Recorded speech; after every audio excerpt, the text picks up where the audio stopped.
अगर कोई स्कूल की सबसे खूबसूरत लड़की यानी स्कूल क्रश आपको 99 बार रिजेक्ट कर दे तो आपको पूरे 1 करोड़ रुपए मिलेंगे। और आज 88वीं बार था।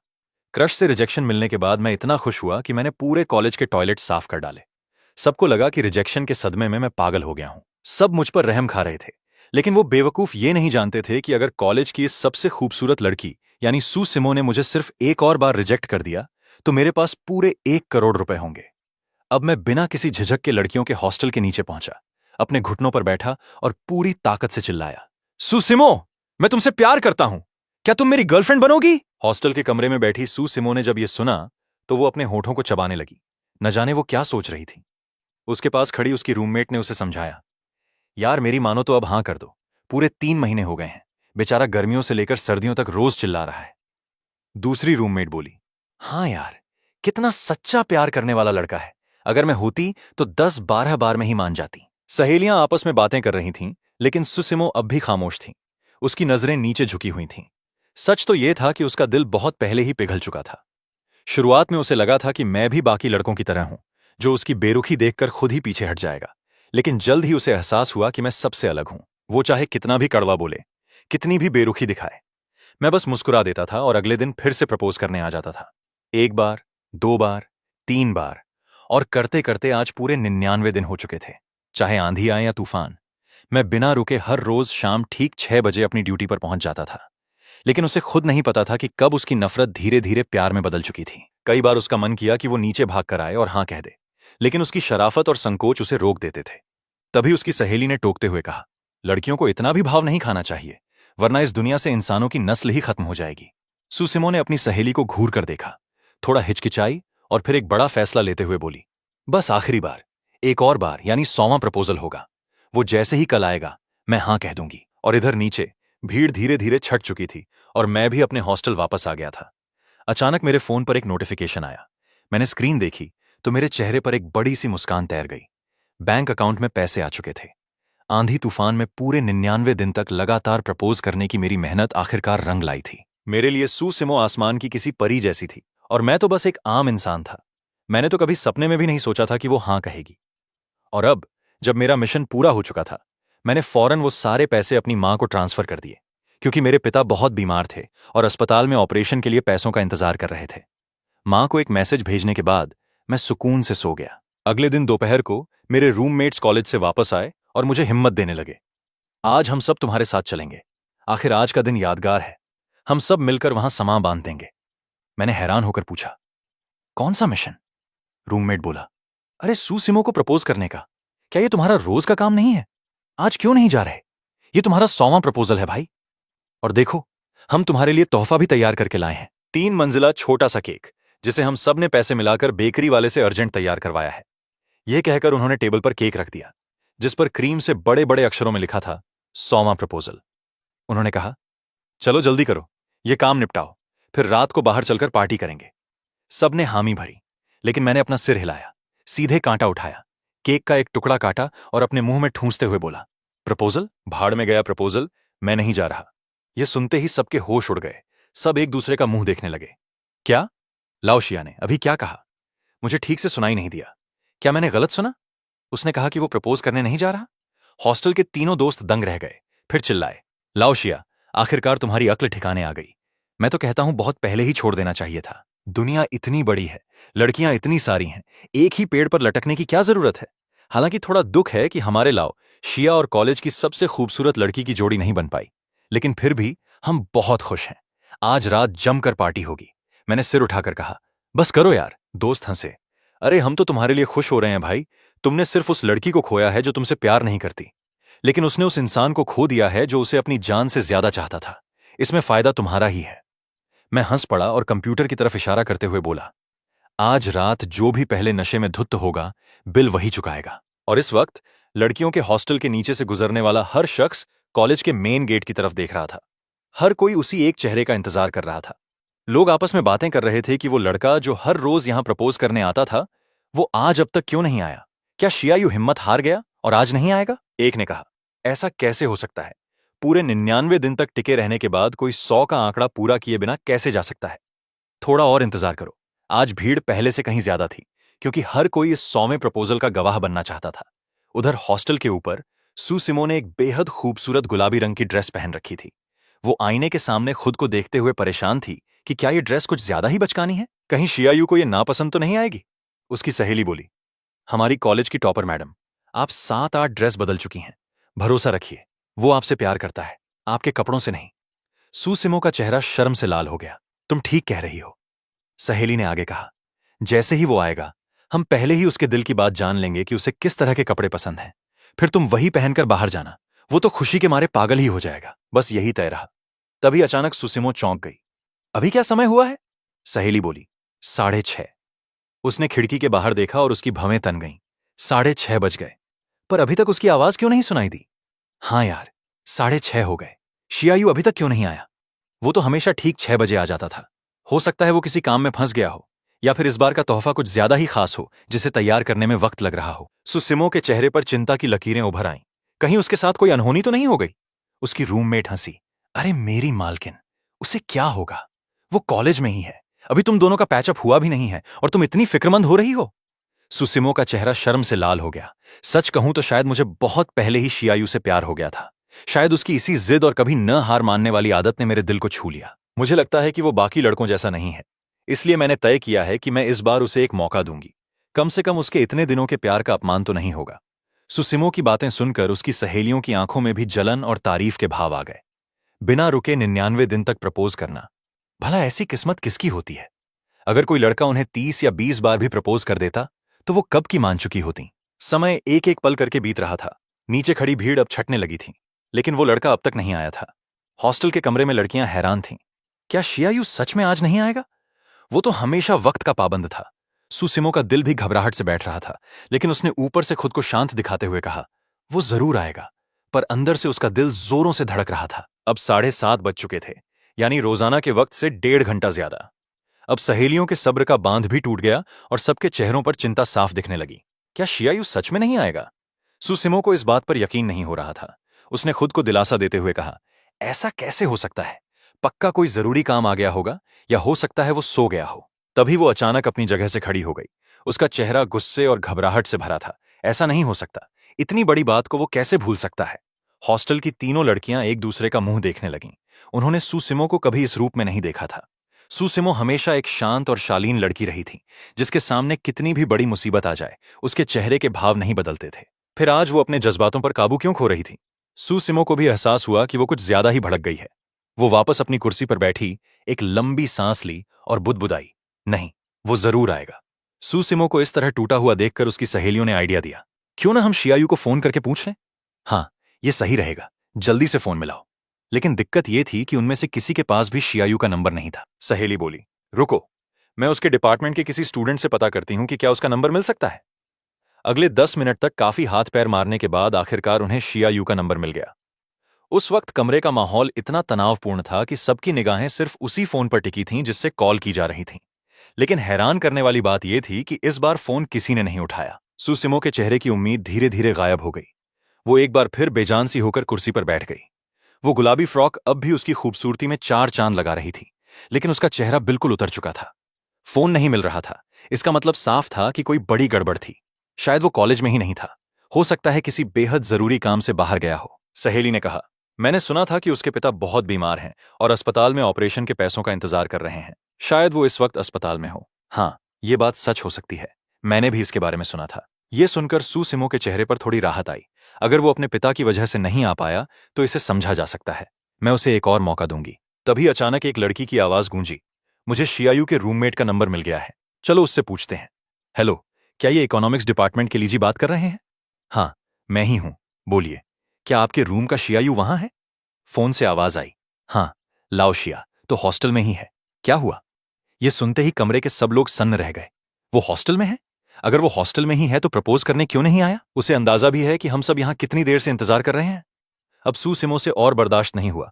उसने सहेली के हाथ से फोन छीन लिया और हड़बड़ाते हुए पूछा, वो क्या कर रहा है? क्या उसके घर में कोई इमरजेंसी है? फोन से जवाब आया, नहीं तो हम सब मिलकर गेम खेल रहे हैं। अगर कोई और बात नहीं हो तो मैं फोन रखूं? हमारी टीम का मैच शुरू होने वाला है। गेम खेल रहा है? सुसिमो हक्की बक्की रह गई और बाकी लड़कियों के भी होश उड़ गए। लीजी की बात ने उन्हें पूरी तरह से हिलाकर रख दिया था। वो अब तक सोच रही थीं कि शियायू किसी बड़ी मुसीबत में होगा, इसलिए नहीं आ पाया। और ये बात समझ में भी आती थी। लेकिन ये क्या बदतमीजी है कि वो हॉस्टल में बैठकर गेम खेल रहा है? इतनी बड़ी बात, इतना जरूरी प्रपोजल कोई गेम खेलने के लिए कैसे छोड़ सकता है? धीरे धीरे सुसिमो को छोड़कर बाकी सहेलियों के चेहरों पर गुस्सा साफ दिखने लगा। वो ऐसा कैसे कर सकता है? हाँ यार, ऐसे कैसे कोई बिना बताए मना कर सकता है? हमारी सिमो तो उसे हाँ कहने के लिए तैयार बैठी थी। ये तो हद हो गई। चलो चलकर उसे सबक सिखाते हैं। सहेलियां गुस्से से लाल थीं, लेकिन इससे पहले कि वो कुछ और कहतीं, हवा के एक झोंके की तरह एक साया वहां से तेजी से भागा। लड़कियों के हॉस्टल के नीचे से एक परछाई बिजली की रफ्तार से गुजरी। लोग चिल्लाए, कौन है ये जो इतनी तेज भाग रहा है? अरे, ये तो सुसिमो है। कुछ ही पलों में पूरी भीड़ हैरान रह गई। सच में सुसिमो ही थी। क्या वो शियायू को ढूंढने जा रही है? हाँ, पूरा चांस है। चलो चलो, इसके पीछे चलते हैं। देखते ही देखते लड़कों के हॉस्टल के सामने भारी भीड़ जमा हो गई। सब लड़के दंग होकर हॉस्टल के मेन गेट की तरफ देख रहे थे। आमतौर पर ऐसे नजारे लड़कियों के हॉस्टल के बाहर दिखते थे, लेकिन आज एक लड़की, और वो भी उनके कॉलेज की सबसे बड़ी क्रश, लड़कों के हॉस्टल के बाहर खड़ी थी। सुसिमो बुरी तरह हाँफ रही थी। आसपास के लोगों को देखकर वो झिझक रही थी कि क्या बोले। उसे बहुत शर्म आ रही थी, लेकिन उसके मन में एक ही सवाल था, अगर मुझे इतनी शर्म आ रही है तो उस लड़के ने यह काम लगातार 99 दिन तक कैसे किया? तभी उसने एक लंबी सांस ली, जैसे उसने कोई बहुत बड़ा फैसला कर लिया हो। भीड़ में कानाफूसी होने लगी। बाप रे, क्या कॉलेज क्रश खुद शियायू को प्रपोज करने वाली है? पूरे चांस हैं भाई। उसके कपड़े देखो, पक्का खास तैयारी करके आई है। हो सकता है आज वो खुद शियायू को हां कह दे। ओ भाई, ये तो बहुत बड़ी ब्रेकिंग न्यूज है। देखते ही देखते लोगों ने अपने फोन निकाल लिए और सुसिमो की तरफ कैमरा तानकर खड़े हो गए। सबका चेहरा मजे लेने के लिए बेताब था। और इस वक्त मैं अपने रूममेट्स के साथ गेम खेलने में बिजी था। तभी एक लड़का दरवाजा खोलकर अंदर आया और चिल्लाया, भाई शियायू, तुम तो छा गए यार। सुसिमो नीचे हॉस्टल के बाहर तुम्हें ढूंढ रही है। क्या? कमरे में अचानक सन्नाटा छा गया। लीजी और बाकी दोस्त एक दूसरे का मुंह देखने लगे। उन्हें लगा शायद उनके कान बज रहे हैं। लाओ यांग, जरा फिर से कहना। अरे सच कह रहा हूं भाई, वो सुसिमो सच में नीचे खड़ी है। यकीन नहीं आता तो खिड़की से झांक कर देख लो। सब शियायू के नीचे आने का इंतजार कर रहे हैं। दोस्त एक्साइटेड होकर मेरी तरफ देखने लगे। लाओ शिया, तुम्हारे अच्छे दिन आ गए भाई। जल्दी से तैयार हो जाओ। पर तुम इस हालत में नीचे जाओगे? जरा नहा तो लेते, बाल तो धो लेते। कमरे में अफरा तफरी मच गई। लीजी ने अपनी बरसों पुरानी महंगी परफ्यूम निकाली और मेरे बदन पर छिड़कने लगा। कॉलेज की नंबर 1 क्रश सुसिमो, जो हमेशा इतनी नकचढ़ी रहती थी, आज खुद लाओ शिया से मिलने आई है। क्या इसी को सच्चा प्यार कहते हैं? खाक प्यार कहते हैं। मेरे तो होश उड़े हुए थे। हाँ, सच में मेरी हालत खराब थी। मैंने सुसिमो को इतनी बार प्रपोज जरूर किया था, लेकिन जहां तक जज्बातों का सवाल है, मेरे दिल में उसके लिए वैसी कोई फीलिंग नहीं थी। मैंने ये सब सिर्फ इसलिए किया था ताकि मुझे अपने पिता के इलाज के लिए पैसे मिल सकें। जो 99 तोहफे मैंने उसे देने की कोशिश की, वो तो उसने कभी लिए ही नहीं। तो फिर अब ये क्या ड्रामा है? क्या मजाक चल रहा है? मैंने कभी नहीं सोचा था कि मेरा प्रपोजल सच में कामयाब हो जाएगा, क्योंकि ये बिल्कुल नामुमकिन था। लेकिन अब जो भी हो, नीचे जाकर देखना तो पड़ेगा ही। मैंने हाथ बढ़ाकर लीजी की परफ्यूम को रोका। मैं ऐसे ही नीचे जा रहा हूं। दोस्त बोला, ऐसे ही जाओगे? वरना क्या? नहीं लाओशिया, तुम मुझे कुछ अजीब लग रहे हो। क्या ये ज्यादा खुशी का झटका है या कुछ और? तुम खुश क्यों नहीं दिख रहे? मैंने जबरदस्ती एक मुस्कान चेहरे पर लाई। किसने कहा मैं खुश नहीं हूं? बहुत खुश हूं। मैंने अपना माथा सहलाया, बिना किसी खास तैयारी के। बस बालों को हाथ से थोड़ा ठीक किया ताकि वो ज्यादा बिखरे हुए न लगें। जब मैं नीचे पहुंचा तो सुसिमो की सहेलियां गेट की तरफ ही देख रही थीं, और सुसिमो का चेहरा शर्म से पूरी तरह लाल हो चुका था। उसने अभी अभी पूरी हिम्मत जुटाकर शियायू का नाम पुकारा था, लेकिन भीड़ इतनी ज्यादा थी कि उसकी आवाज बहुत धीमी रह गई। हर तरफ लोग अपने फोन से वीडियो बना रहे थे, जिससे उसे बेहद अजीब लग रहा था। वो समझ नहीं पा रही थी कि शियायू हर रोज इस माहौल का सामना कैसे कर लेता था। उसकी सहेली चिढ़कर बोली, इसे इतना वक्त क्यों लग रहा है? हमारी सिमो इस कॉलेज की सबसे खूबसूरत लड़की है। वो शियायू खुद को समझता क्या है? सुसिमो ने बहुत ही धीमी आवाज में कहा, शायद वो तैयार हो रहा होगा। सहेलियां हैरान रह गईं। बाप रे, अभी शादी हुई नहीं और तुम उसकी तरफदारी करने लगी? तभी सीढ़ियों से एक परछाई नीचे आती दिखी। सुसिमो के चेहरे का तनाव थोड़ा कम हुआ। मैंने अपने होंठ चबाए। इतनी बड़ी भीड़, क्या ये सच में मुझे प्रपोज करने आई है? तभी मेरे दिमाग में सिस्टम की आवाज गूंजी, नया मिशन शुरू। सुसिमो का प्रपोजल स्वीकार करो, इनाम 10 लाख रुपए। प्रपोजल रिजेक्ट करो, इनाम हर बीमारी को ठीक करने वाली दिव्य औषधि यानी हर्षिंडैन। वो साफ आवाज मेरे दिमाग में गूंज रही थी, जिसे सुनकर मैं दंग रह गया। तो कॉलेज क्रश सच में मुझे प्रपोज करने आई है। मेरे चेहरे पर एक हल्की सी मुस्कान आ गई। इसका मतलब मेरे पिता की बीमारी का इलाज अब मुमकिन था। पिता घर पर बहुत बीमार थे, और मैं जानता था कि पैसा सिर्फ अस्थायी राहत दे सकता है, बीमारी को जड़ से खत्म नहीं कर सकता। लेकिन यह दिव्य औषधि सब कुछ ठीक कर सकती थी, और इस लालच को छोड़ना मेरे लिए नामुमकिन था। मैं हॉस्टल से बाहर निकला और मेरे पीछे खड़े मेरे रूममेट्स की आंखें फटी की फटी रह गईं। सच में सुसिमो आई थी। मैंने अपने सामने खड़ी उस बेहद खूबसूरत लड़की को देखा। पल भर के लिए मैं सोच में पड़ गया कि कहानी इस मोड़ पर आ जाएगी। मैंने कभी नहीं सोचा था, लेकिन अब मैं उसे मना कैसे करूं? देखा जाए तो जो पैसे मुझे मिले हैं और जो दिव्य औषधि मुझे मिलने वाली है, वो सब इसी लड़की की बदौलत है। अगर मैं सीधे मना कर दूंगा तो ये बहुत गलत होगा, क्योंकि एक तरह से वो मेरे पिता की जान बचाने वाली फरिश्ता ही थी। तभी सुसिमो ने कहा, शियायू, तुम आ गए। उसका वो मासूम और शर्माता हुआ चेहरा किसी का भी दिल जीत सकता था। आसपास खड़े लड़कों की तो जैसे दुनिया ही उजड़ गई थी। वो नकचढ़ी सुसिमो, जो कभी किसी को भाव नहीं देती थी, आज एक बेबस आशिक की तरह क्यों खड़ी थी? सुसिमो ने जब उस सीधे साधे लड़के को अपने सामने देखा तो उसकी सारी घबराहट गायब हो गई। उसका मन कर रहा था कि वो बस उसके कंधे पर सिर रख दे। वो इस कदर खो गई थी कि भूल ही गई कि उसे कहना क्या था। पास खड़ी सहेली ने फुसफुसाते हुए कहा, सिमो इतनी लाचार क्यों लग रही है?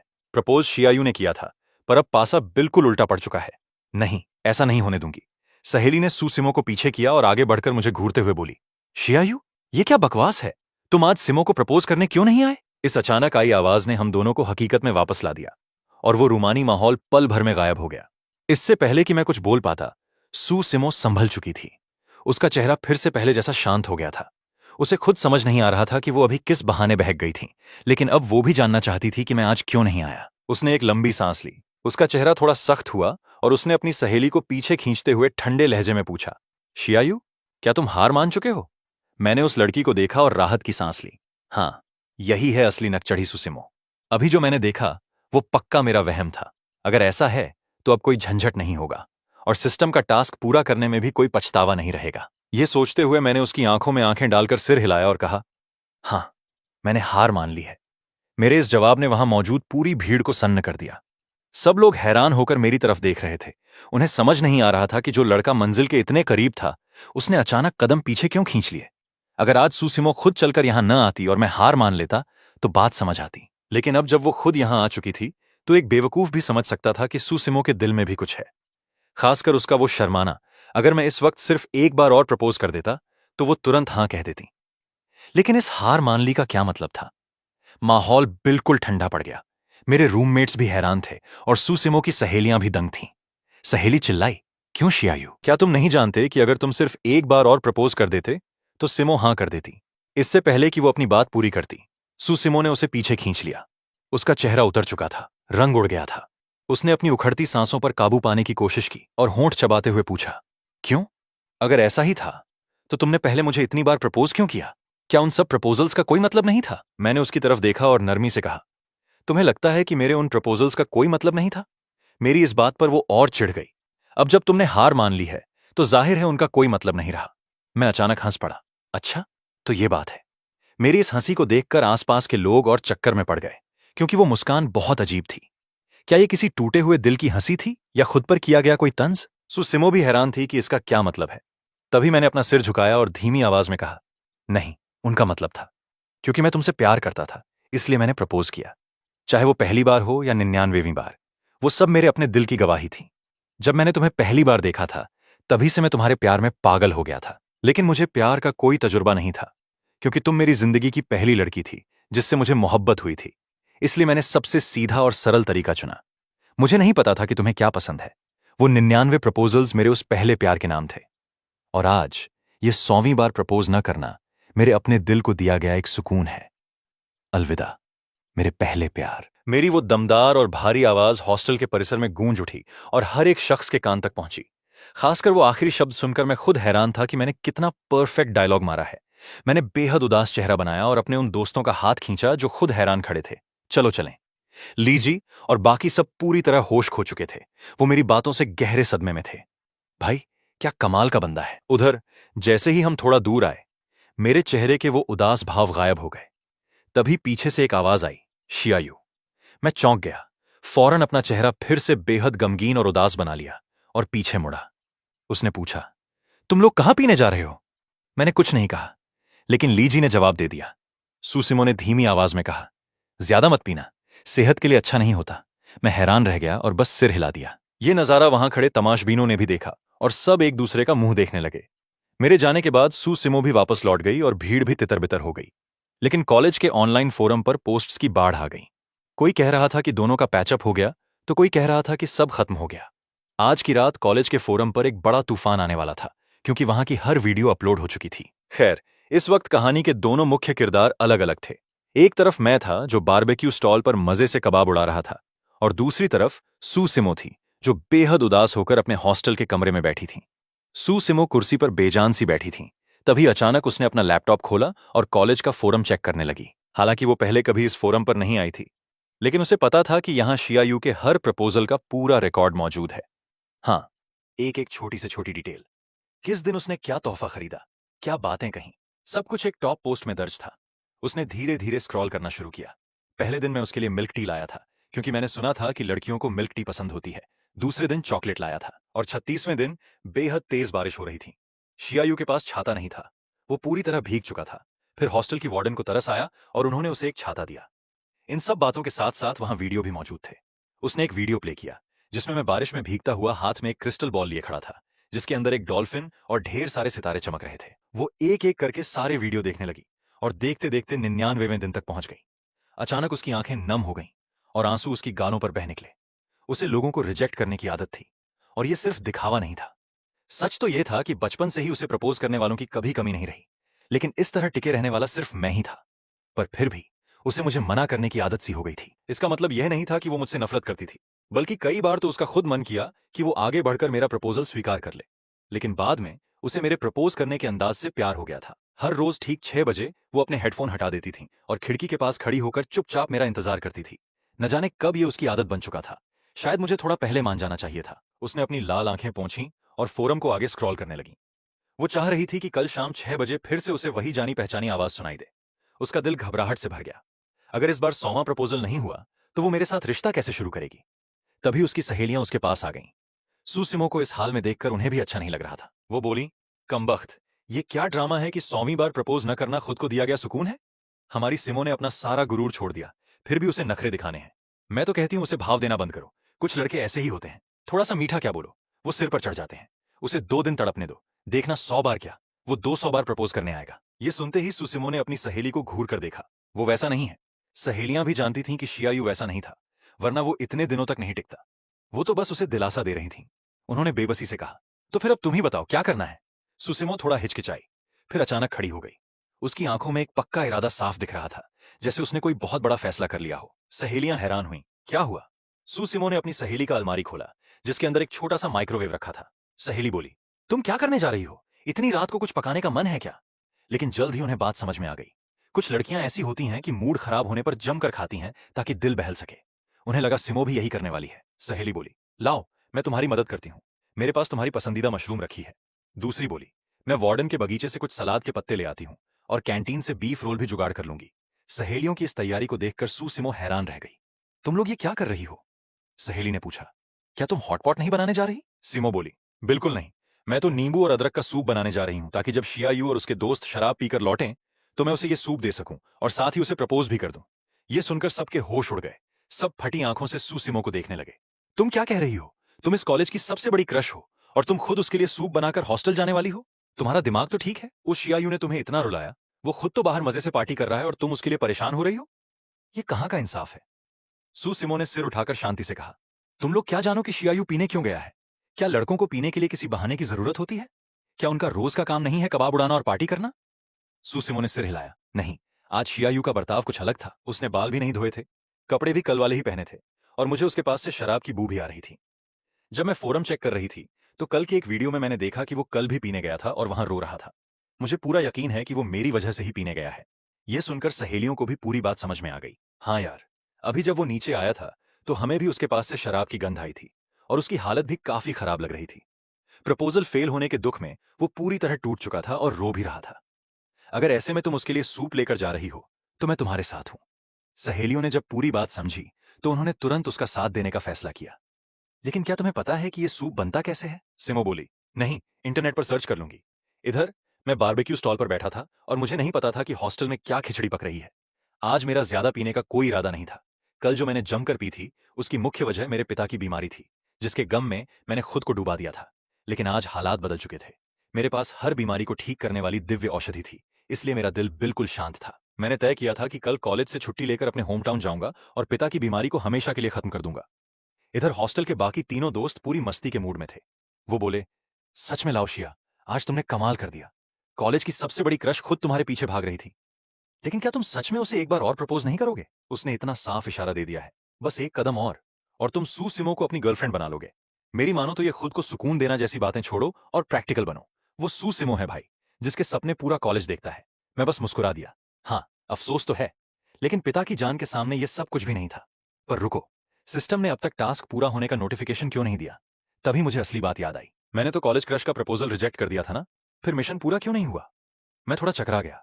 मैंने दिमाग में सिस्टम को चेक किया, और जब मुझे पता चला कि टास्क वाकई अधूरा है, तो मेरी भवें तन गईं। अरे साला, आज उसने मुझे प्रपोज किया ही कहां था? मुझे अब समझ आया कि सुसिमो तो बस नीचे आकर मुझसे सवाल कर रही थी कि मैं क्यों नहीं आया, और मैंने जो लंबा चौड़ा भाषण दिया वो सिर्फ ये समझाने के लिए था कि मैंने उम्मीद क्यों छोड़ दी। लेकिन हकीकत में सुसिमो ने मुंह से एक बार भी ये नहीं कहा था कि वो मुझसे प्यार करती है। इसका मतलब मेरी सारी मेहनत बेकार गई। तो क्या सुसिमो दोबारा प्रपोज करने आएगी? अगर वो नहीं आई तो मेरे पिता के इलाज की दवा का क्या होगा?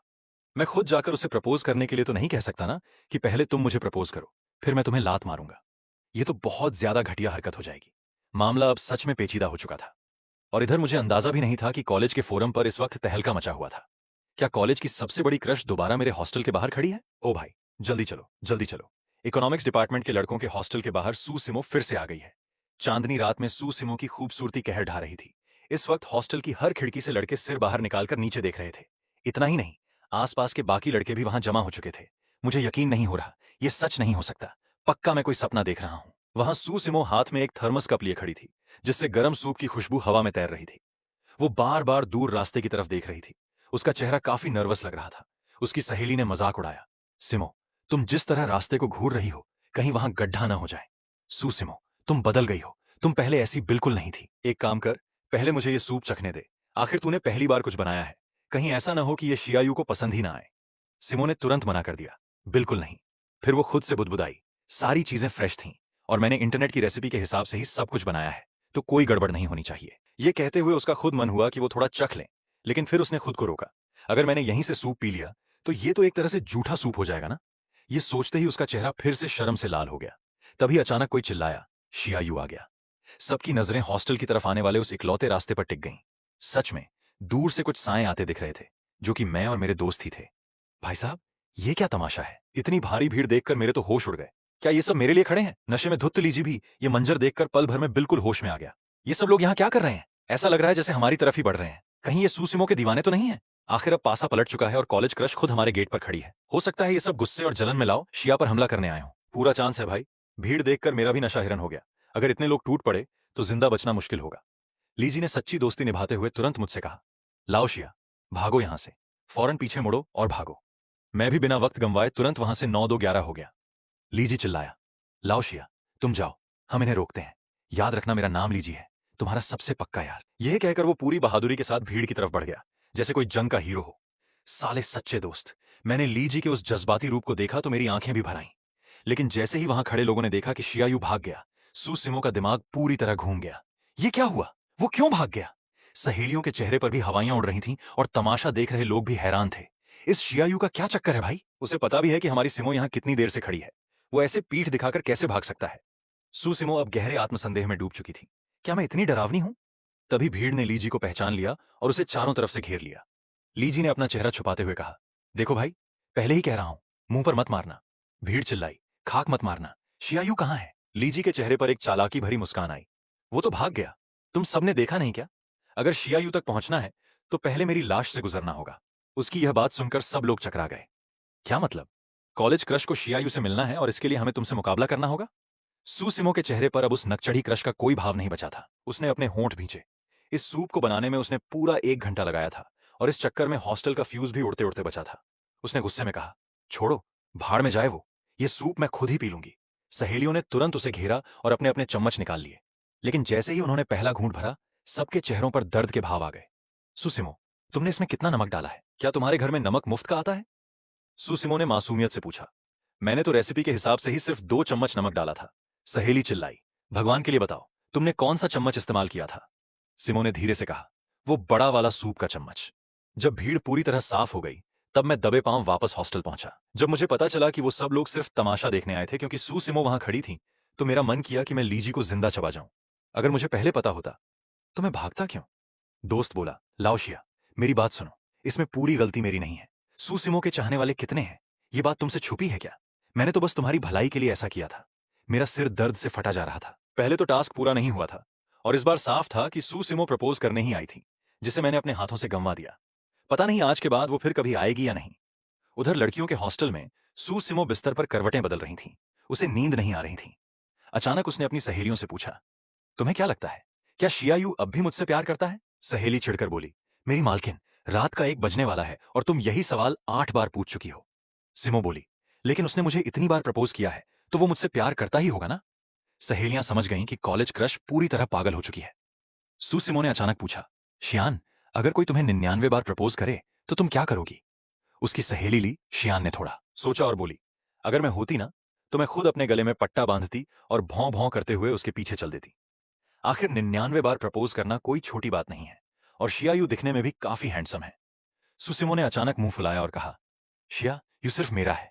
मुझे लगता है तुम ठीक कह रही हो। संकोच और शर्म ही इंसानों के प्यार के बीच की सबसे बड़ी दीवार है। ली शियान हैरान होकर देखने लगी, तो तुम्हारा क्या इरादा है? सुसिमो ने सोचते हुए कहा, अब सबसे जरूरी काम यह है कि पता किया जाए कि कॉलेज के पास गले का पट्टा कहां मिलता है। सहेलियां समझ गईं कि सुसिमो अब पूरी तरह उसके प्यार में अंधी हो चुकी है। वो कॉलेज की सबसे घमंडी और खूबसूरत लड़की, जिसे लोग अपनी पलकों पर बिठाकर रखते थे, आज खुद किसी लड़के के लिए पट्टा बांधने को तैयार थी। अगले दिन सुबह सुबह मेरे कमरे का दरवाजा जोरों से खटखटाया गया, जिससे मेरी नींद खुली। शियायू, तुम तो बड़े खिलाड़ी निकले यार। सुसिमो फिर से नीचे आई है क्या? मैं पहले तो हैरान हुआ, पर तुरंत मेरे चेहरे पर एक बड़ी सी चमक आ गई। आखिरकार मेरा टास्क पूरा होने वाला था और मेरे पिता की जान बचने वाली थी। मैं फुर्ती से वॉशरूम गया, फ्रेश हुआ और एक गहरी सांस ली। कल रात की चिंता की वजह से मेरी आंखों के नीचे काले घेरे साफ दिख रहे थे, लेकिन अब मुझे तसल्ली थी कि वो आ चुकी थी। नीचे सुसिमो सफेद रंग की खूबसूरत फ्रॉक पहने खड़ी थी और उसकी नजरें हॉस्टल के गेट पर टिकी थीं। उसके बाएं हाथ में गर्मा गर्म समोसे और कचौड़ी का पैकेट था, और दाएं हाथ में ठंडी लस्सी का ग्लास। क्लास शुरू होने में सिर्फ 2 मिनट बचे थे, इसलिए हॉस्टल से निकलने वाले लोग सीधे क्लास की तरफ भाग रहे थे। लेकिन इस नजारे को देखकर लगभग हर कोई वहीं थम गया। कई लोगों ने अपने फोन निकाल लिए थे। जैसे ही सुसिमो ने मुझे देखा, वो तुरंत मेरी तरफ बढ़ी। अगर हॉस्टल की वार्डन ने वहां जोर से डांटा न होता, तो शायद वो सीधे लड़कों के हॉस्टल के अंदर ही घुस आती। उसने आगे बढ़कर कहा, ये मैं तुम्हारे लिए नाश्ता लाई हूं। मुझे नहीं पता था कि तुम्हें समोसे पसंद हैं या कचौड़ी, इसलिए मैं दोनों ले आई। ये नजारा देखकर वहां खड़े बाकी लड़कों के दिलों पर सांप लौट गए। कईयों के तो रोने जैसी हालत हो गई थी, लेकिन मैं बहुत आराम से आगे बढ़ा, नाश्ता हाथ में लिया और बस इतना कहा, शुक्रिया। उसने धीरे से सिर झुकाया और बोली, कोई बात नहीं, तुमने मुझे पहले इतनी सारी चीजें दी हैं, ये तो मेरी तरफ से पहली बार है। मैंने मन ही मन सोचा, हाँ, पर तुमने उनमें से एक भी चीज रखी तो नहीं थी। सुसिमो ने मेरी तरफ देखा, उसकी आंखों में एक उम्मीद थी। क्या तुम मुझसे कुछ कहना नहीं चाहते? उसका चेहरा इस कदर शर्माया हुआ था जैसे उसमें से खून टपक पड़ेगा। उस लाजवाब चेहरे की खूबसूरती देखकर वहां खड़े लोग पूरी तरह सुध बुध खो चुके थे। लड़के आपस में फुसफुसा रहे थे, भाई मुझसे अब और नहीं देखा जा रहा, मेरा दिल बैठा जा रहा है। अगर नजरों से इंसान मर सकता, तो अब तक मेरी लाश बिछ चुकी होती। वो सुसिमो थी, जो इस कॉलेज के हजारों लड़कों की धड़कन थी। उनके लिए वो एक देवी जैसी थी, जिसे छूना भी नामुमकिन था। लेकिन आज उसका ये रूप देखकर उनके सारे सपने चकनाचूर हो चुके थे। वो सब दुआ कर रहे थे कि काश उस जगह वो खुद खड़े होते। लेकिन मेरे दिमाग में सिर्फ एक ही बात चल रही थी, मेरी बहन, जल्दी से प्रपोज कर दो। मेरे बाबूजी वहां अस्पताल में दवा का इंतजार कर रहे हैं। सच तो यह था कि सुसिमो आज एक लंबा चौड़ा भाषण तैयार करके आई थी। उसने तय किया था कि वो अपना सारा घमंड छोड़कर आज दिल की बात कह देगी। लेकिन ऐन वक्त पर उसके शब्द उसका साथ छोड़ गए। वो अपनी फ्रॉक के कोने को उंगलियों से दबा रही थी और उसका सिर झुका हुआ था। आखिरकार उसने अपनी पूरी हिम्मत बटोरी और कहा, शियायू, मैं तुमसे प्यार करती हूं, क्या तुम मुझसे रिश्ता रखोगे? उसकी आवाज बहुत तेज नहीं थी, लेकिन वहां सन्नाटा इतना था कि हर एक शब्द साफ सुनाई दिया। सब लोग हैरान रह गए। हालांकि वो जानते थे कि यह होने ही वाला है, लेकिन जब यह सच में हुआ तो कोई भी इस बात को हजम नहीं कर पा रहा था। मैंने उस शर्माती हुई लड़की को देखा।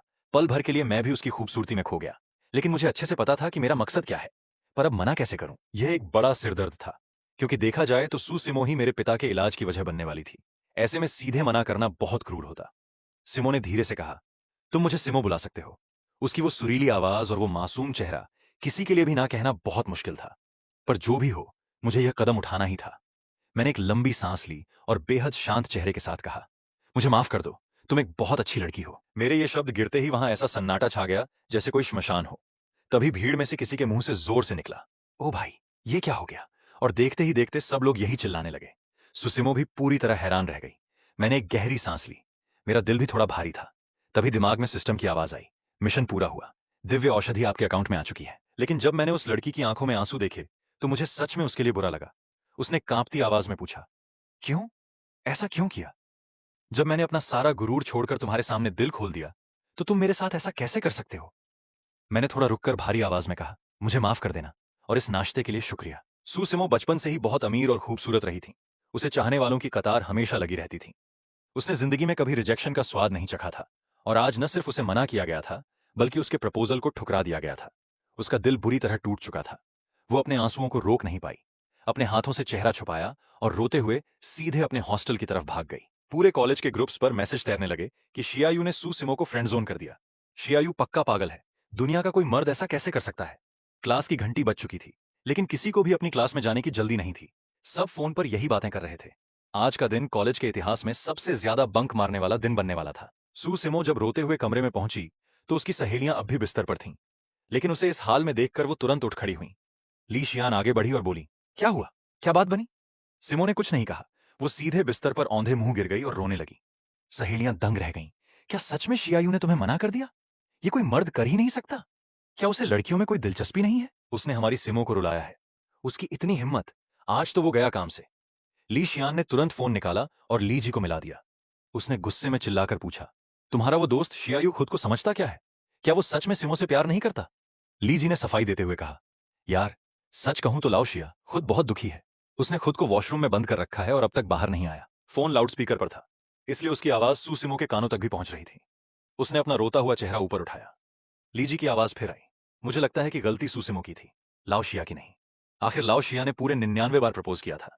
तुम सोच भी नहीं सकती कि कोई किसी से कितना प्यार करता होगा तब जाकर ऐसा कर पाता है। अभी मैंने सुना कि सुसिमो कह रही थी कि उसने अपना गुरूर छोड़ा। क्या सिर्फ एक खूबसूरत लड़की का गुरूर ही मायने रखता है? क्या लाओ शिया का कोई स्वाभिमान नहीं था? वो 99 बार रिजेक्ट हुआ तब किसी ने उसका दर्द नहीं समझा। आज सिर्फ एक बार मना क्या कर दिया? तुम लोग आसमान सिर पर उठा रहे हो। लीजी की बातें बहुत कड़वी और सच्ची थीं, जो कमरे में मौजूद हर लड़की के दिल पर लगी। पूरा कमरा बिल्कुल खामोश हो गया। काफी देर बाद सुसिमो के रोने की आवाज बंद हुई। उसने अपनी आंखें पोंछीं और उसके चेहरे पर एक अलग ही जिद साफ दिखने लगी। उसने कहा, मुझे समझ आ गया। शियायू दरअसल मेरा इम्तिहान ले रहा है। मैंने नाटकों में देखा था कि दो लोगों का मिलना बहुत आसान होता है, बस एक बार आई लव यू कहो और कहानी खत्म। पर अब मुझे समझ आया कि असली प्यार यही है जो एक दूसरे की परीक्षा लेता है। शियायू के वो 99 प्रपोजल उसके प्यार का सबूत थे और मेरा यह पहला प्रयास भला उसके सामने क्या था। अगर उसने 99 बार प्रपोज किया है तो मैं भी उसे पूरे 99 बार प्रपोज करूंगी और तब जाकर हमारा रिश्ता मुकम्मल होगा। भगवान, ये कितना खूबसूरत और सच्चा प्यार होगा। सुसिमो का दुख अब पूरी तरह गायब हो चुका था और उसके चेहरे पर एक बड़ी सी मुस्कान थी। वो सोच रही थी कि जब वो 99 बार प्रपोज कर देगी तब शियायू उसका हाथ थामकर सबके सामने चलेगा। इसी को असली मोहब्बत कहते हैं। उसकी इस दीवानगी को देखकर उसकी सहेलियां पूरी तरह दंग थीं। ली शियान ने हैरान होकर पूछा, सिमो, तुम सच में उसे 99 बार प्रपोज करने वाली हो? सिमो बोली, हाँ, क्यों नहीं। पहले मुझे लगता था कि वो शायद सिर्फ मेरी खूबसूरती की वजह से मेरे पीछे है, जैसे बाकी लड़के होते हैं। लेकिन अब मुझे यकीन हो गया है कि वो वैसा बिल्कुल नहीं है, वरना वो मुझे कभी मना नहीं करता। जरा सोचो, पूरे 190 प्रपोजल्स के बाद जब दो लोग एक होंगे तो वो मंजर कितना जादुई होगा। सहेलियां समझ गईं कि ये लड़की अब पूरी तरह पागल हो चुकी है, इसलिए उन्होंने कुछ और कहना ठीक नहीं समझा। इधर मैंने अपना फोन रखा और वॉशरूम से बाहर आया। अभी अभी मां से बात हुई थी और उन्होंने बताया कि पिता की तबीयत ज्यादा बिगड़ रही है। मुझे अब बिना कोई वक्त गंवाए तुरंत घर निकलना था ताकि कोई अनहोनी न हो जाए। लीजी ने मुझे देखा और हैरान होकर पूछा, लाओ शिया, तुम रो नहीं रहे? मैंने कहा, मैं क्यों रोऊंगा भला? उसने पूछा, तुमने सुसिमो को मना कर दिया, तुम्हें दुख नहीं हो रहा? मैंने कहा, मना मैंने किया है, उसने मुझे नहीं किया, तो मुझे दुख क्यों होगा? तुम्हारा दिमाग तो ठीक है ना? खैर, मैं घर जा रहा हूं। वार्डन से कहकर मेरी छुट्टी मंजूर करवा देना। जब मैं रेलवे स्टेशन पहुंचा तो ट्रेन आने में अभी 1 घंटे से ज्यादा का वक्त था। मैं स्टेशन पर यूं ही टहलने लगा। वहां हर तरह के लोग मौजूद थे। थोड़ी दूर पर मुझे एक बेहद मासूम सी लड़की जमीन पर बैठी दिखाई दी। उसके पास कोई सामान नहीं था। लंबे बालों से उसका चेहरा छुपा हुआ था। वो बार बार आसपास देख रही थी और गहरी सांसें ले रही थी, जैसे किसी बड़ी कश्मकश में हो। कुछ देर बाद उसने हिम्मत की और जेब से एक चौक का टुकड़ा निकाला। मुझे लगा वही पुराना किस्सा होगा कि पर्स चोरी हो गया है, किराए के पैसे दे दो। मैंने ज्यादा ध्यान नहीं दिया क्योंकि स्टेशनों पर ऐसे वाकये आम बात हैं जिनमें से ज्यादातर फर्जी ही होते हैं। तभी अचानक मेरे दिमाग में सिस्टम की घंटी बजी। नया मिशन शुरू, असली और नकली की पहचान। पहला ऑप्शन, उस राहगीर की मदद करो। इनाम एक चमचमाती टॉप मॉडल लग्जरी कार। दूसरा ऑप्शन, उसके पाखंड को सबके सामने लाओ ताकि कोई और धोखा न खाए। इनाम पूरे 10 लाख रुपए नकद। तीसरा ऑप्शन, अपने काम से काम रखो और वहां से निकल जाओ। इनाम आपकी सारी स्किल्स में एक लेवल की बढ़ोतरी। मैं थोड़ा हैरान हुआ कि इस मामूली सी बात पर भी मिशन शुरू हो सकता है। मैं सोचने लगा कि क्या करूं। इसी बीच उस लड़की ने जमीन पर चौक से लिखना शुरू कर दिया था। वही घिसी पिटी कहानी कि सामान चोरी हो गया है और फोन, पैसे, आईडी कार्ड सब उसी बैग में थे। वो सिर झुकाए बैठी थी, इसलिए उसका चेहरा साफ नहीं दिख रहा था। थोड़ी ही देर में वहां लोगों की भीड़ जमा हो गई। सब बातें कर रहे थे, लेकिन मदद के लिए कोई आगे नहीं आया। और ये लाजमी भी था, क्योंकि आजकल दुनिया में धोखेबाज इतने बढ़ गए हैं कि लोग सच पर भी यकीन नहीं करते। अगर मैं पहले की स्थिति में होता तो शायद तीसरा ऑप्शन चुनता और वहां से निकल जाता। लेकिन अब मेरे लिए पहला ऑप्शन चुनना बहुत आसान था, क्योंकि मेरी माली हालत अब अच्छी थी और किसी की मदद करना मेरे लिए बड़ी बात नहीं थी। जहां तक दूसरे ऑप्शन का सवाल था, जब तक मुझे सच न पता हो, मैं किसी को झूठा कैसे साबित कर सकता था। यह सोचकर मैं आगे बढ़ा और नाटक करते हुए बोला, सुसिमो, तुम यहां क्या कर रही हो? क्या सब ठीक है? मैंने जेब से कुछ 100 के नोट निकाले और उस लड़की के सामने इस तरह खड़ा हो गया कि बाकी लोगों को कुछ न दिखे। अगर वो लड़की सच कह रही थी तो इस तरह स्टेशन पर बैठना उसके स्वाभिमान के खिलाफ रहा होगा, और शायद इसीलिए वो अपने बालों से चेहरा छुपा रही थी। मेरी बात सुनकर वो लड़की पूरी तरह चौंक गई। उसे समझ नहीं आया कि ये लड़का कौन है और उसे सुसिमो क्यों बुला रहा है। लेकिन जब उसने वो नोट देखे तो उसने कुछ नहीं कहा। मैंने आसपास के लोगों से कहा, चलिए अब सब लोग यहां से जाइए, किसी की मजबूरी का तमाशा मत बनाइए। सबको हटाने के बाद मैंने पैर से जमीन पर लिखे अक्षरों को मिटा दिया और मुड़कर पूछा, तुम ठीक तो हो ना? उसने कहा, हाँ मैं ठीक हूं। फिर उसने दूर बने वॉशरूम की तरफ इशारा करते हुए कहा, क्या तुम 2 मिनट यहां मेरा इंतजार कर सकते हो? मैंने सिर हिला दिया। लेकिन जब 5 मिनट बीतने के बाद भी वो नहीं आई तो मुझे लगा कि वो पक्का कोई जालसाज थी जो पैसे लेकर भाग गई। पर मुझे कोई मलाल नहीं था, क्योंकि सिस्टम का इनाम उस पैसे से कहीं ज्यादा कीमती था। तभी पीछे से एक खनकती हुई आवाज आई, किसे जालसाज कह रहे हो जनाब? मैंने मुड़कर देखा तो वही लड़की खड़ी थी, लेकिन इस बार उसने अपने कपड़े बदल लिए थे और हाथ में एक छोटा सा बैग था। उसने कहा, उस मदद के लिए शुक्रिया, पर मैं कोई धोखेबाज नहीं हूं। मेरा सामान सच में चोरी हो गया था। थोड़ी बातचीत के बाद पता चला कि उसका नाम जियांग यान था और वो पास के ही मेडिकल कॉलेज की 2nd ईयर की स्टूडेंट थी। उसने बताया कि वो घर जाने के लिए स्टेशन आई थी, लेकिन नींद आने की वजह से वो बेंच पर ही सो गई और जब जागी तो उसका बैग गायब था। वो अभी वॉशरूम सिर्फ इसलिए गई थी ताकि पास की दुकान से कपड़े बदलकर खुद को छुपा सके, क्योंकि उसे डर था कि कॉलेज का कोई बंदा उसे इस हाल में न देख ले। मैंने हंसते हुए कहा, तुम भी बड़े मजे की लड़की हो, ऐसी जगह पर कोई कैसे सो सकता है? खैर, अच्छा हुआ सिर्फ सामान गया। अगर मैं चोर होता तो इतनी खूबसूरत लड़की को छोड़कर सामान कभी नहीं चुराता। मेरी इस बात पर जियांग यान हंस पड़ी और उसके चेहरे का सारा तनाव गायब हो गया। मैंने पूछा, पर तुमने पुलिस में शिकायत क्यों नहीं की? या बाहर से कोई टैक्सी लेकर सीधे कॉलेज चली जाती और वहां किसी दोस्त से पैसे दिलवा देती? उसने शर्माते हुए कहा, बस थोड़ी शर्म आ रही थी। मैंने कहा, इसी को कहते हैं अपनी नाक बचाने के लिए खुद को मुसीबत में डालना। पर अब तुम क्या करोगी? तुम्हारे पास आईडी कार्ड भी नहीं है, टिकट कैसे लोगी? जियांग यान फटी आंखों से मुझे देखने लगी। उसके पास कोई जवाब नहीं था। उसकी ये हालत देखकर मैंने बेबसी से सिर हिलाया। तभी मेरे फोन की घंटी बजी। हेलो, क्या मैं शियायू साहब से बात कर रहा हूं? सर, आपकी वो टॉप मॉडल लग्जरी कार आ चुकी है। आप इस वक्त कहां हैं? क्या आप स्टेशन के पास वाली सोसाइटी में हैं? मुझे तुरंत याद आया कि ये तो सिस्टम का इनाम था। मैंने कहा, तुम स्टेशन के मेन गेट के पास आ जाओ, मैं वहीं आ रहा हूं। मैंने फोन रखा और बाहर की तरफ बढ़ने लगा। तभी वो छोटी सी परछाई भी मेरे पीछे पीछे आने लगी। मैंने हंसते हुए पूछा, तुम मेरे पीछे क्यों आ रही हो? जियांग यान बस मुस्कुराई और कुछ नहीं बोली। बाहर पार्किंग में एक बड़ा कंटेनर खड़ा था। जैसे ही हम वहां पहुंचे, कुछ लोग नीचे उतरे और उन्होंने कंटेनर का पिछला दरवाजा खोला। जब उस पर से कपड़ा हटाया गया तो एक शानदार काले रंग की चमचमाती लग्जरी कार हमारे सामने थी। उन्होंने बहुत सावधानी से कार को नीचे उतारा। मैंने कभी सपने में भी नहीं सोचा था कि मेरी जिंदगी की पहली कार मुझे इस तरह रेलवे स्टेशन पर मिलेगी। पास खड़ी जियांग यान की आंखें फटी की फटी रह गईं। उसने कहा, मान गए शियायू साहब, इतनी कम उम्र में इतनी महंगी गाड़ी, ये तो लाखों की होगी। मैंने बस एक हल्की मुस्कान दी और कुछ नहीं कहा। सच तो यह था कि यह कार उस कीमत से कई गुना ज्यादा महंगी थी, पर मेरे स्वभाव के हिसाब से यह बिल्कुल परफेक्ट थी, क्योंकि यह बाहर से बहुत सादगी भरी दिखती थी लेकिन अंदर से पूरी आलीशान थी। मैंने पूछा, क्या मैं तुम्हें तुम्हारे कॉलेज छोड़ दूं? जियांग यान ने मुंह फुलाया। मैं तो कॉलेज से घर जाने के लिए निकली थी, अब दोबारा वहीं क्यों जाऊं? तभी उसकी आंखों में एक चमक आई। उसने कार की तरफ देखा और बोली, क्यों ना तुम मुझे मेरे घर छोड़ दो? आखिर इस कार में जाने के लिए किसी आईडी कार्ड की जरूरत तो नहीं होगी ना? और जरा सोचो, रास्ते भर एक खूबसूरत लड़की तुम्हारे साथ होगी। क्या तुम्हें इस सफर में कुछ खास होने की उम्मीद नहीं है? ये कहते हुए उसने अपनी फ्रॉक को थोड़ा ऊपर खींचा और मुझे आंख मारी। मैंने उसे घूर कर देखा। तुम कुछ ज्यादा ही सोच रही हो। अगर कोई और दिन होता तो शायद मैं मान जाता, लेकिन इस वक्त मेरे पिता घर पर दवा का इंतजार कर रहे थे और मेरा एक एक मिनट कीमती था। मेरी बेरुखी देखकर उसने मुंह बनाया, वरना कॉलेज में तो लड़के मेरी एक झलक के लिए तरसते हैं। उसने पूछा, वैसे तुम जा कहां रहे हो? मैंने कहा, अपने घर जा रहा हूं। और कहां जाऊंगा? उसने पूछा, तुम्हारा घर कहां है? शायद हमारा रास्ता एक ही हो। जब मैंने उसे अपने शहर का पता बताया तो वो खुशी के मारे उछल पड़ी और तुरंत कार का दरवाजा खोलकर अंदर बैठ गई। उसने कहा, क्या बात है, मेरा घर भी उसी शहर में है। अब तो तुम्हें मुझे ले जाना ही होगा। गाड़ी के अंदर बैठते ही वो चौंक गई। क्या आम गाड़ियों का इंटीरियर भी इतना आलीशान होता है? उसे एहसास हुआ कि यह कार बाहर से जितनी सादा थी, अंदर से उतनी ही कीमती थी। सीट पर एक फाइल रखी थी। उसने जैसे ही उसे खोलने की कोशिश की, मैंने उसे हाथ से छीन लिया और कहा, दूसरों की चीजों में ताक झांक करना अच्छी आदत नहीं है। सीट बेल्ट लगा लो। जब वो सीट बेल्ट लगा रही थी तो मेरी नजरें कुछ पलों के लिए उस पर टिक गईं। वो वाकई बहुत खूबसूरत थी। खैर, थोड़ी ही देर में वो गहरी नींद में सो गई। लगभग 2 घंटे के सफर के बाद हम अपने शहर पहुंचे। मैंने उसे जगाने की कोशिश की, लेकिन उसने नींद में ही कहा, सोने दो ना, परेशान मत करो।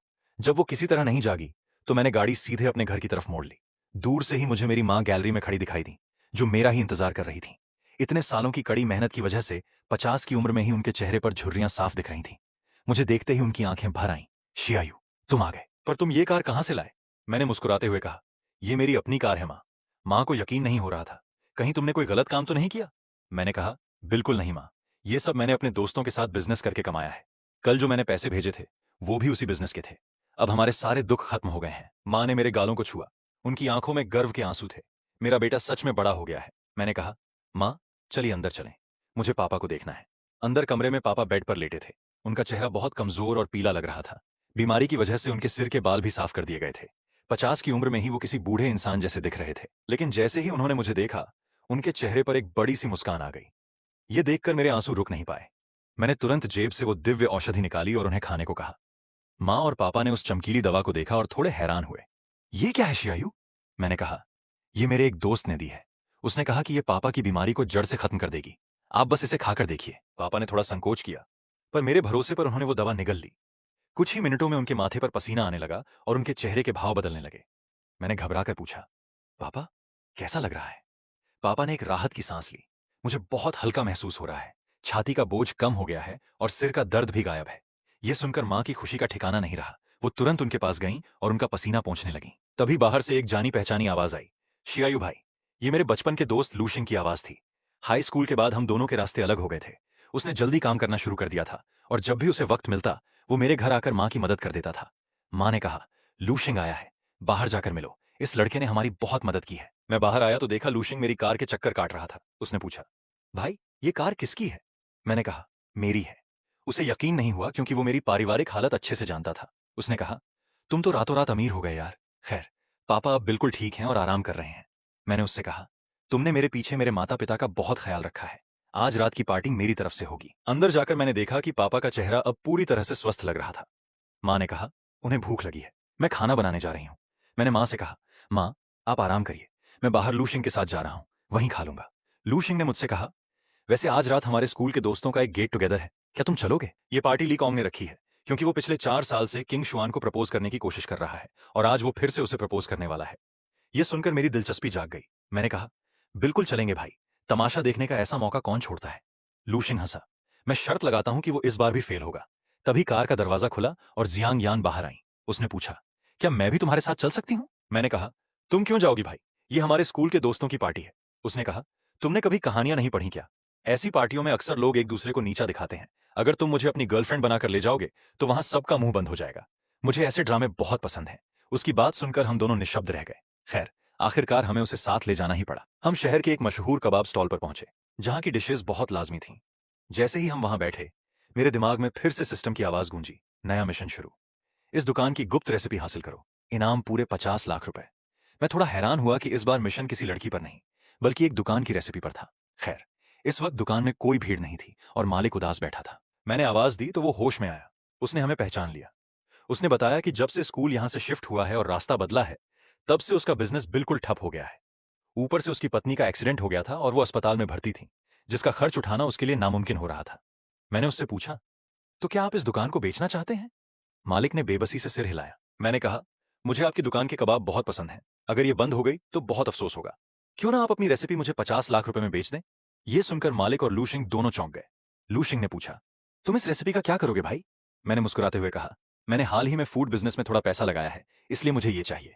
मालिक ने थोड़ा सोचा और फिर हामी भर दी। मैंने तुरंत उसे एडवांस पैसे ट्रांसफर किए और कॉन्ट्रैक्ट साइन कर लिया। जैसे ही रेसिपी मेरे हाथ में आई, सिस्टम का नोटिफिकेशन आ गया कि 50 लाख का इनाम मेरे अकाउंट में आ चुका है। पास बैठी जियांग यान ने जब मेरे फोन पर बैलेंस देखा तो उसकी आंखें फटी की फटी रह गईं। उसने पूछा, शियायू तुम इतने अमीर कैसे हो गए? मैंने उसे थोड़ा दूर रहने को कहा क्योंकि उसकी परफ्यूम की खुशबू मुझे थोड़ा विचलित कर रही थी। तभी दुकान के अंदर से एक लड़की बाहर आई, जिसे देखकर मेरे और लूशिंग के मुंह से एक साथ निकला, किंगशुआन। वो भी हमें देखकर हैरान थी। मालिक ने हंसते हुए कहा, यह मेरी बेटी है, तुम सब एक ही क्लास में थे ना?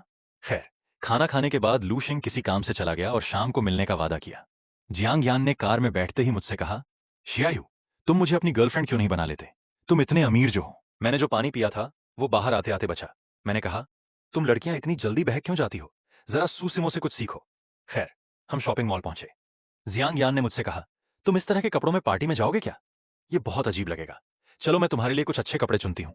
मॉल के अंदर जाते ही मुझे समझ आया कि उसने मुझे बेवकूफ बनाया था, क्योंकि वो खुद के लिए कपड़े देख रही थी। उसने एक सफेद रंग की शर्ट और शॉर्ट स्कर्ट पहनी, साथ में ब्लैक स्टॉकिंग्स। वो किसी मॉडल जैसी दिख रही थी। उसने मुझसे पूछा, कैसी लग रही हूं? मैंने हार मानते हुए कहा, बहुत खूबसूरत। फिर उसने मेरे लिए एक शानदार कोट और व्हाइट शर्ट चुनी। जब मैं वो कपड़े पहनकर बाहर आया तो वो खुद मुझे एकटक देखती रह गई। उसने आगे बढ़कर मेरी टाई ठीक की और मुस्कुराते हुए बोली, अब लग रहे हो ना असली हीरो। तभी मेरे दिमाग में सिस्टम की आवाज आई, आकर्षण क्षमता में 10 अंकों की बढ़ोतरी, साथ ही एक बड़े बिजनेस ग्रुप के 30% शेयर्स आपके नाम किए जाते हैं। मैं दंग रह गया। वाकई जियांग यान मेरे लिए बहुत लकी साबित हो रही थी। शाम को हमने लू शिंग और किंग शुआन को पिक किया और सीधे होटल पहुंचे। होटल के अंदर कदम रखते ही अचानक सारी लाइटें बंद हो गईं। किंग शुआन घबरा गई। तभी एक रोशनी सीधे ली कॉन्ग पर पड़ी, जो हाथ में फूलों का गुलदस्ता लिए खड़ा था, और दूसरी रोशनी सीधे हमारी तरफ आई। ली कॉन्ग घुटनों पर बैठा और चिल्लाया, किंग शुआन, मेरी देवी, मैं तुमसे बहुत प्यार करता हूं। लेकिन जैसे ही लाइट पूरी तरह खुली, उसने देखा कि उसके सामने किंग शुआन नहीं बल्कि मैं खड़ा था, और किंग शुआन ने मेरा हाथ पकड़ रखा था। ली कॉन्ग का चेहरा पूरी तरह पीला पड़ गया। किंग शुआन ने मेरे कान में फुसफुसाते हुए कहा, प्लीज इस वक्त मेरी मदद करो। वहां खड़े सारे लड़के मुझे नफरत और जलन से देख रहे थे, क्योंकि मेरे एक तरफ जियांग यान थी और दूसरी तरफ किंग शुआन। ली कॉन्ग गुस्से से कांप रहा था। उसने चिल्लाकर मेरा नाम लिया, शियायू। इससे पहले कि मैं कुछ सफाई देता, किंग शुआन अचानक आगे बढ़ी और उसने सबके सामने मेरे होठों को चूम लिया, और दूसरी तरफ से जियांग यान ने मुझे अपनी तरफ खींचकर सीधे जमीन पर गिरा दिया और मेरे ऊपर बैठ गई।